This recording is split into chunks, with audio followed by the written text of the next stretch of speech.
Ces derniers temps, je publie beaucoup d'extraits d'une interview que j'ai faite avec un grand sorcier Congo. Du moins, c'est comme ça que les chrétiens le voient. Du coup, tout récemment, quelqu'un m'a contacté pour me dire, oh, mais fais attention, ce que tu publies va faire que les gens puissent te fuir. J'ai répondu à cette personne en privé, mais j'aimerais aussi répondre en public parce que je sais que beaucoup de personnes pensent comme elle.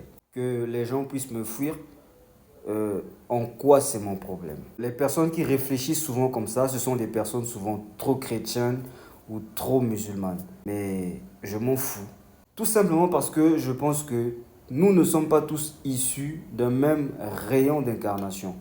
Pendant que tu ressens ton désir ardent de louer ou d'adorer un Jésus blanc, un Mohamed blanc, garant d'une place pour toi dans un paradis hypothétique, le désir ardent que je ressens, moi, c'est celui de me reconnecter immédiatement à la tradition de mes ancêtres. Donc, si quelqu'un doit me fuir pour être moi-même, je ne connais pas un autre bonheur que celui-là.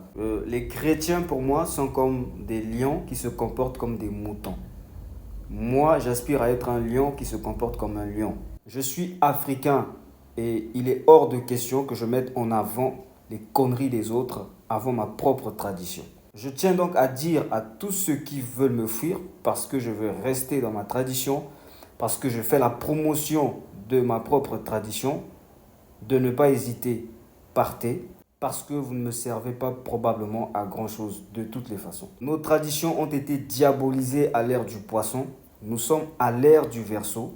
C'est le retour de la tradition. La tradition est le retour. Ndangui Foueni. On va porter la tradition parce que l'époque où il fallait se cacher d'être africain, elle est passée. L'époque où il fallait avoir honte de nos ancêtres est passée. Aujourd'hui, nous allons porter la tradition en public parce que si vous, les chrétiens et les musulmans africains, si vous, vous ne vous gênez pas de faire la promotion en public partout des religions qu'on vous a imposées par la chicotte, le sang de vos ancêtres, si vous, vous ne vous gênez pas, pourquoi nous, on se gênerait de porter notre propre tradition? Donc, de la même manière que vous déshonorez vos ancêtres, nous, on a juste choisi d'honorer nos ancêtres. Ok? Et on ne va pas se cacher pour ça. Si vous qui déshonorez vos ancêtres, vous ne vous cachez pas.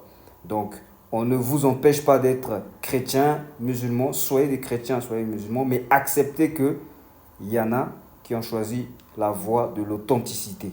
Peu importe ce que vous allez faire, vous ne pourrez rien contre le réveil spirituel et multidimensionnel de l'Afrique. Je suis l'entrepreneur Congo.